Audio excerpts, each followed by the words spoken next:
Welcome students, welcome you arts academy class 12th political science chapter शक्ति के नए केंद्र। वेलकम स्टूडेंट्स, आज की क्लास में हम बात कर रहे हैं, नए टॉपिक स्टार्ट कर रहे हैं और आज के हमारे टॉपिक का नाम है चीन के साथ भारत के संबंध। चीन कौन? अरे बेटा वही जो हमारे नॉर्थन साइड ऊपर की तरफ है। अगर हम बात करें तो अगर एशिया की बात करें तो एशिया के अंदर जैसे भारत आता है वैसे ही एक और देश आज हम बात करेंगे चीन के बारे में। तो ये टॉपिक एग्ज़ाम के पॉइंट ऑफ व्यू से बहुत ही ज़्यादा इम्पॉर्टेंट है। सो स्टार्ट करते हैं बहुत ही जल्दी। तो सबसे पहले इसको भी हम एक ग्रुप स्टेप बाय स्टेप इसको हम पढ़ेंगे। सबसे पहले आज की क्लास में हम ये देखेंगे कि भारत और चीन के संबंध, आज तो हमें पता है कि हाँ थोड़े बहुत खट्टे मीठे रहते हैं, लेकिन पुराने समय में कैसे थे इसके ऊपर हम बात करेंगे। तो सबसे पहले हमारा मेन टॉपिक यही आता है, आपसे पूछ लेगा क्वेश्चन, ऐसे डायरेक्टली आ जाएगा कि भारत और चीन के संबंध प्राचीन समय में कैसे थे, या उनकी समानताएं या कौन कौन सी चीज़ें उनकी मिलती थी। तो अगर आपसे पूछा जाए कि भारत और चीन के संबंध प्राचीन समय में कैसे थे, तो डिप टू आप ये सारे के सारे पॉइंट्स बता सकते हैं कि हाँ भारत और चीन के प्राचीन के संबंध इस तरीके से थे। तो स्टार्ट करते हैं अपने टॉपिक को। बहुत ही इजी तरीके से आज हम इसको समझेंगे। कोई भी डाउट या कोई भी क्वेश्चंस आपको समझ में नहीं आए तो प्लीज़ कमेंट कीजिए, और अगर आपको लगता है कि हाँ ये वीडियो एक्चुअल में आपकी मदद करे तो अपने फ्रेंड्स को शेयर करने में क्या प्रॉब्लम है।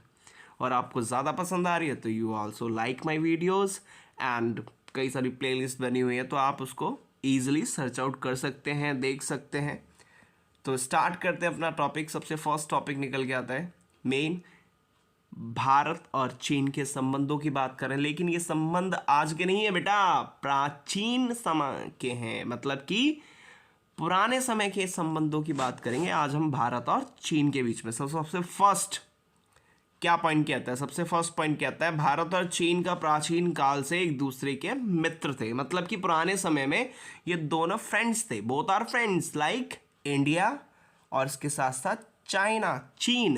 तो अगर हम प्राचीन समय की बात करें तो प्राचीन समय में भारत और चीन के संबंध काफ़ी अच्छे भी थे और दोनों एक दूसरे के मित्र भी थे। दूसरा पॉइंट क्या कहता है? अगर हम बात करें एशिया की ये दो क्या हैं? महाशक्तियां। बिल्कुल सही बात है कि दोनों ही इकोनॉमिक पावर के रूप में बाहर निकल के आई। इंडिया बेशक थोड़ा सा पीछे रह गया और चाइना बहुत ज़्यादा उसने बाजी मार ली, आगे निकल गया, लेकिन कोई बात नहीं, हम भी लगे हैं पीछे।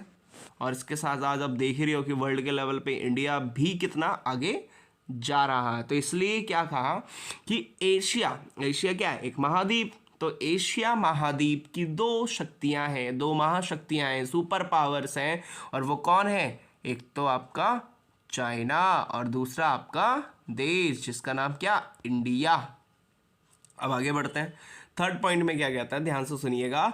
चीन का अपने आसपास के छोटे देशों जैसे मंगोलिया, कोरिया आदि पर विशेष प्रभाव था। प्राचीन समय की बात करते हैं, पुराने समय की बात करें तो अपने आसपास की इसकी आदत तो जाएगी नहीं, पहले भी यही आदत थी और आज भी यही आदत है कि अपने आसपास के एरिया को क्या करो? कंट्रोल कर लो।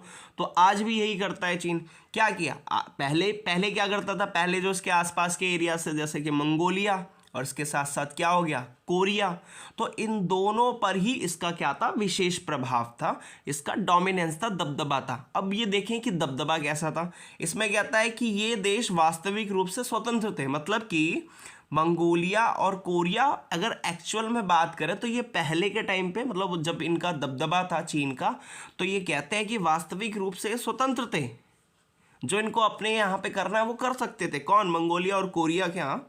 और लेकिन वो क्या थे? जो उस टाइम के चीन के राजवंशों को सिर्फ ये क्या देते थे? नजराना देते थे। नजराना मतलब एक तरह का गिफ्ट टाइप वो देते थे बस। और इसके साथ साथ बाकी अपना स्वतंत्रता के साथ बाकी ये मंगोलिया और कोरिया ये क्या करते थे? अपना काम, अपने देश की राजनीति व्यवस्था को चलाते रहते थे। तो इसमें यही पॉइंट कहता है ये देश वास्तविक रूप से क्या थे? स्वतंत्र थे। इसमें ऊपर वाले पॉइंट में बताया कि मंगोलिया और कोरिया का क्या था? मेन विशेष प्रभाव था, मतलब ज़्यादा चलती थी, लेकिन वास्तविक जो पावर थी मतलब बिल्कुल अंदरूनी रूप से ये स्वतंत्र थे। और जो चीन के ये क्या करते थे, चीन के राजवंशों को कुछ नजराना या गिफ्ट गिफ्ट दे देते थे, खुश हो जाते थे, भाई हाँ गिफ्ट मिल रहा है, चलो कोई बात नहीं, आगे बढ़ते हैं।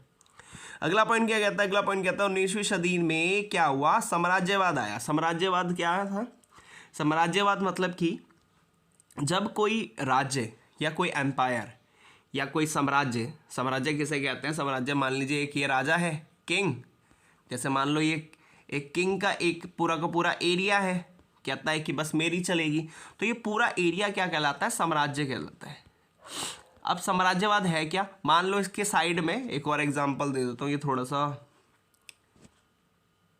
अगर मान लीजिए ये एक एरिया है और ये एक एरिया है, ठीक है, यहाँ पे किंग है ए, यहाँ पे किंग है बी, तो ये रहा वो किंग आपका ए वाला किंग और ये रहा आपका बी वाला किंग, ठीक।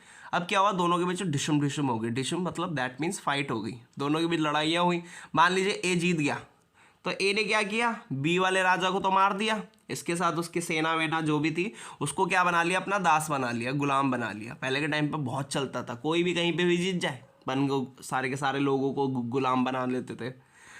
तो ये पूरा का पूरा अब एरिया क्या हो गया, ए का हो गया, बी का खत्म हो गया, पूरा ए का हो गया। तो इसने क्या किया, अपना जो साम्राज्य है वो उसका बढ़ गया।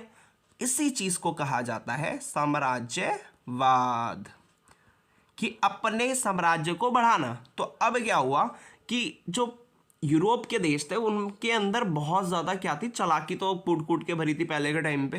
क्या हुआ था, 19वीं सदी बेटा ध्यान से देखना, 1800 से 1900 तक के टाइम पीरियड के बीच के साल की बात कर रहे हैं।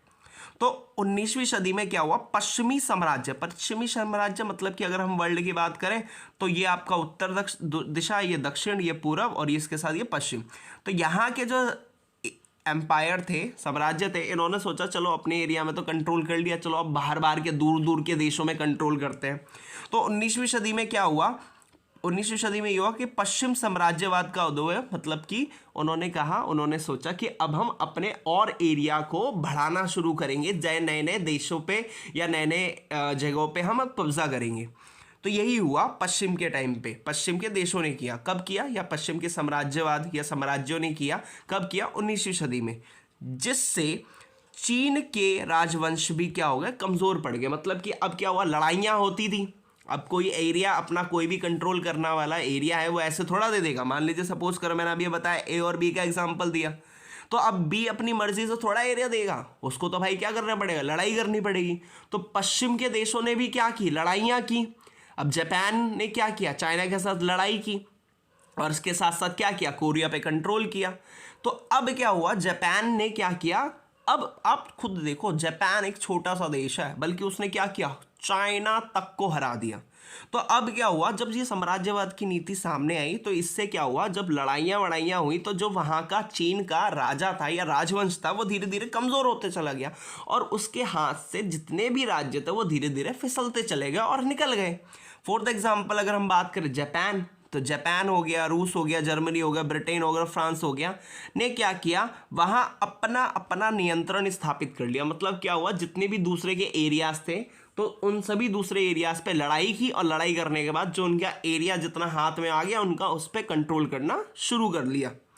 तो ये चीज़ कब शुरू हुई, ये शुरू हुई थी 19वीं सदी में। तो इसी को क्या कहते हैं, साम्राज्यवाद कहते हैं, कि अपना तो खुद का इलाका लेकिन अपने एरिया को एक्सपेंड करना शुरू कर दिया, बढ़ाना शुरू कर दिया। इस तरह की नीति को हम क्या कहते हैं, साम्राज्यवाद कहते हैं। तो अब क्या हुआ, चीन के हाथ में जितने भी राज्य थे वो धीरे धीरे जापान ले गया, रूस, जर्मनी, ब्रिटेन, धीरे धीरे इन्होंने अपने अपने वहाँ पे नियंत्रण, अपना अपना कंट्रोल स्थापित कर दिया। अगला पॉइंट क्या कहता है, भारत और चीन के बीच राजनीतिक, धार्मिक और सांस्कृतिक संबंध प्राचीन काल से ही है। मतलब कि कैसे कह सकते हैं कि प्राचीन काल से ही हमारे और भारत के, मतलब कि चीन और भारत के संबंध प्राचीन काल से ही है, क्योंकि मेन सबसे बड़ा बुद्धिज्म कहाँ से शुरू हुआ, मेन इंडिया से। तो फिर उसके बाद धीरे धीरे धीरे एक्सपेंड होता चला गया। धार्मिक संबंध हुआ नहीं हुआ, इसके साथ राजनीतिक संबंध भी हुआ, और इसके साथ साथ सांस्कृतिक कल्चर भी, कई सारी चीज़ें, वहाँ का खाना यहाँ पे, यहाँ का खाना वहाँ पे। अब खूब खाते हैं हम चाउमीन नूडल्स, अब मोमोज खाते हैं, तो कहाँ से आया भैया? आया मंचूरियन, कहाँ से आया? सब चाइनीज़ जो आज हम गली गली नुक्कड़ नुक्कड़ पे देखते हैं, चाइनीज़ फास्ट फूड, कहाँ से आया? इंडिया का थोड़ा है, चाइना से तोड़ के आया। तो खाना भी खाया, कल्चर भी आया, इसके साथ और भी कई सारी चीज़ें चाइना की आई, जैसे कि आज तो टॉयज भी आते हैं, लेकिन ये चीज़ सब सारी की सारी चीज़ें आज की नहीं है, बल्कि बहुत सारे पुराने समय से, प्राचीन काल से ही आदान और प्रदान होता चला आ रहा है। ये तो हमने पढ़ा ही है, ग्लोबलाइजेशन में, वैश्वीकरण में पढ़ा है कि वैश्वीकरण आज का नहीं है, बल्कि प्राचीन समय में होता था। लेकिन एक चीज़ थी, वहाँ की उस टाइम पर रफ्तार कम थी, पैदल जाते थे इंसान, तो ज़्यादा टाइम लगता। आज तो ये एरोप्लेन गए आधे, ज़्यादा टाइम भी नहीं लगता, यूं ही चीज़ें आ जाती हैं। तो आज हमने क्या देखा, एक बार रिकॉल कराते हैं, फटाफट से रिकॉल करते हैं। सबसे पहले क्या था, मित्र हैं। कौन मित्र है? भारत और चीन। कब के? प्राचीन समय के। आज के तो थोड़े से नहीं है, लेकिन हैं थोड़े बहुत। अगला क्या कहता है, एशिया की दो ये महाशक्तियां हैं। बिल्कुल सही बात है। अगला क्या कहता है, चीन ने क्या किया, अपने आसपास के देशों पर कंट्रोल करना शुरू किया, जैसे कि मंगोलिया हो गया, कोरिया हो गया, इन पे कंट्रोल किया। लेकिन इसमें क्या कहता है, लेकिन इन जगह पे, मंगोलिया और कोरिया पे, इनका वास्तविक मतलब कि एक्चुअल में जो स्वतंत्र थे, ये कंट्रोल में नहीं थे, बस ये कभी कभार चीन के राजा को खुश करने के लिए क्या कर देते थे, उसको नजराना दे देते थे। इसके बाद अगला क्या था, 19वीं सदी में क्या हुआ, पश्चिमी साम्राज्यवाद की नीति आई, जिससे क्या हुआ, चीन का राजवंश कमजोर हो गया। क्यों? क्योंकि भैया अपने एरिया को बचाने के लिए लड़ना तो पड़ेगा। अब वो लड़ नहीं पाया, वो हार गया। और इसके साथ साथ जापान, रूस, जर्मनी, ब्रिटेन, फ्रांस ने क्या किया, अपना नियंत्रण स्थापित करना शुरू कर दिया अलग अलग इलाकों में। और लास्ट पॉइंट क्या कहता, भारत और चीन के संबंध प्राचीन काल से तो हैं, लेकिन किस किस आधार पे? एक तो राजनीतिक, धार्मिक और सांस्कृतिक। होपफुली आपको अच्छे से समझ में आया होगा। Thank you.